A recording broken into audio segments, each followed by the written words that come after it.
So let's take a look at percentages. This is not a difficult topic, but a lot of people still struggle with percentages. The common mistake that a lot of students make with percentages is they don't know what to take a percentage of.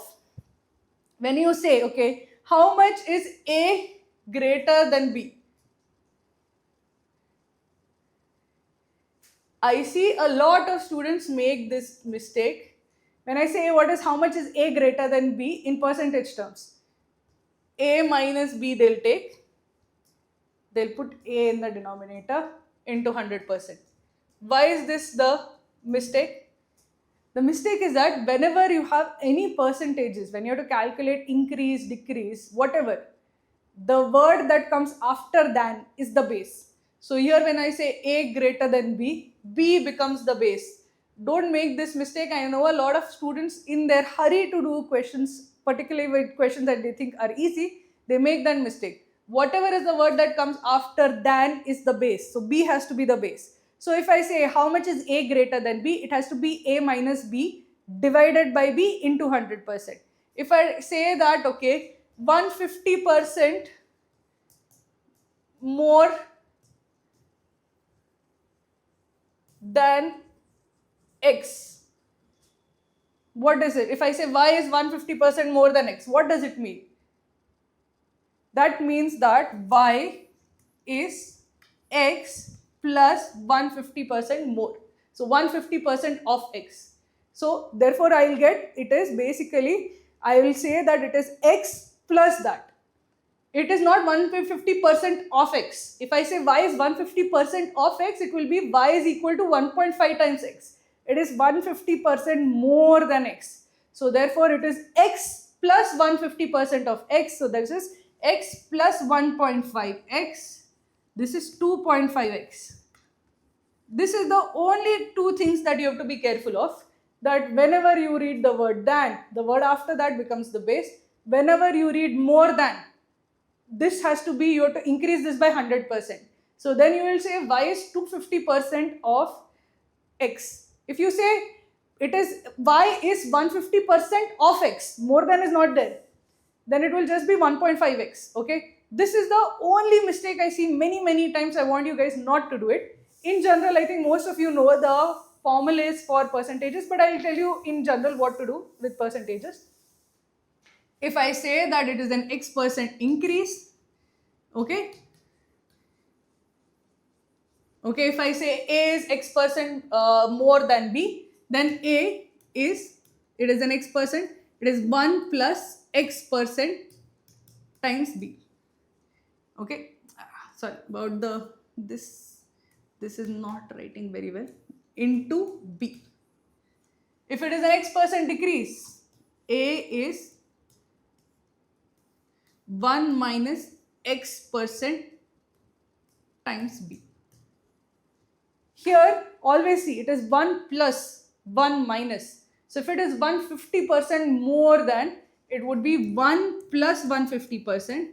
1 is essentially 100%. Okay, 150% basically percent means divided by 100. So 150% is nothing other than 1.5. 1 plus 1.5 becomes 2.5. So if I say more than, you have to put 1 plus, less than 1 minus. Okay, now let's consider what to do when you have successive percentage changes. Again, one more thing, sorry, just to be very clear, if I say A is 2 times B, if I say A is 200% of B, then I will say A is equal to 200% into B. Here there is no word less than, more than. When more than, less than is not there, I will directly write this equation. This is basically what to say. If more than, less than is there, these are the equations. When directly you written A is X% of B. X% of B means you can directly write the equation A is X% into B. That's it. Okay, this is the common source of mistakes. I don't want you to make mistakes in percentages because percentages are easy questions. Now coming to successive percentage change, there's a shorthand for doing this. So I will tell you that this comes in very handy when you have discounts. In profit and loss, when discounts are given, or there is like constantly like price is reduced for something, this successive percentage change theorem, or this basically formula, comes in very handy. So why does it come in handy? Suppose your value at the start is say 100.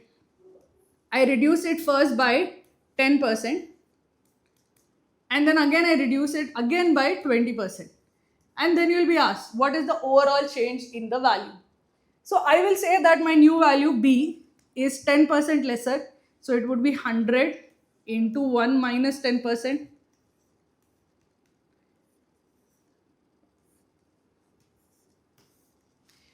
My new value B dash after the second change, this would be B into 1 minus 20%.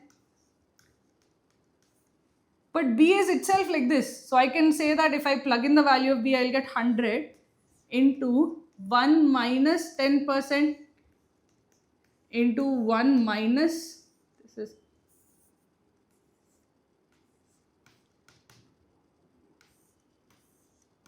1 minus 20%. Okay. So what is happening over here? You see that the percentages are being multiplied. They are stacking up like this. In general, if there are multiple changes, if this is changing by X%, then changing by Y%, increase or decrease. If it is increase, then consider it a positive value. If it is decrease, consider it a negative value. If it is changing by X%, then Y%, then Z%, then M%, then N%, or whatever. When there are successive percentage changes in general, what you can just do is start with the initial value. The final value will be initial value into 1 plus X% into 1 plus Y% into 1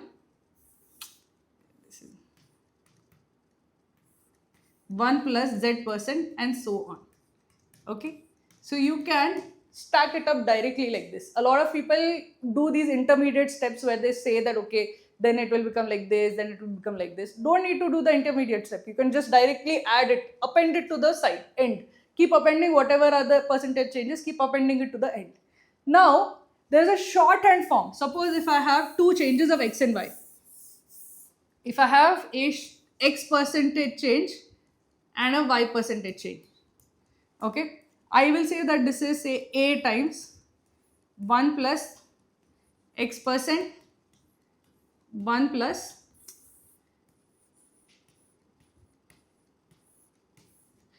Y%. If you multiply these together, what do you get? If I multiply them together, I get this is A into 1 plus X plus Y plus XY. Okay, this would be the overall change. So if you are asked, okay, if something increases by 10% and 20%, you can directly see that the rough change or overall change is over here. All of these are in percentage terms. So you can see that the net change will be X% plus Y% plus XY. Here the thing is that X and Y both are in percentages. So what will happen is that there will be 2 divided by hundreds. This is X% into Y%. So it is percent square. So there you have 2 percentages, 2 divided by hundreds. So you can actually write this as XY divided by 100%. Because you have percent square coming up, that is like inelegant, you can't like show it properly. So I say it is XY by 100%. So if you are asked quickly, if I am asking you that, okay, if I increase by 10%, 20%, what is the overall change or what is the overall percentage increase? It will be 10 plus 20 plus 10 into 20 divided by 100. How much is this in that case? This is 30 plus 20 divided by 200 divided by 100, so that is 2. So 30 plus 2, the overall change is of 32. So if I increase by 10%, then increase by 20%, what is the overall increase? It is 32% increase. So if you have 2 successive changes and you want to quickly find out what is the overall change, you can use this. If you have 3 successive changes, use this for first 2, then the combined value that you get, 32%, use that with the third value. So you can keep using this iteratively. so that you don't have to actually multiply with the initial value. You can quickly find the percentage change by doing that. So after this, like say 10, 25, 30%, then I will say that this is 32, then the next one is 30, plus 32 into 30 divided by 100, I get this is 32 into 30 divided by 100, so that would be 9.6. So this would be 62 plus 9.6, so that would be 71.6. So a very quick shorthand form of quickly finding out what is the successive, if there are successive percentage changes, you can quickly use that formula to figure out what is the overall percentage change.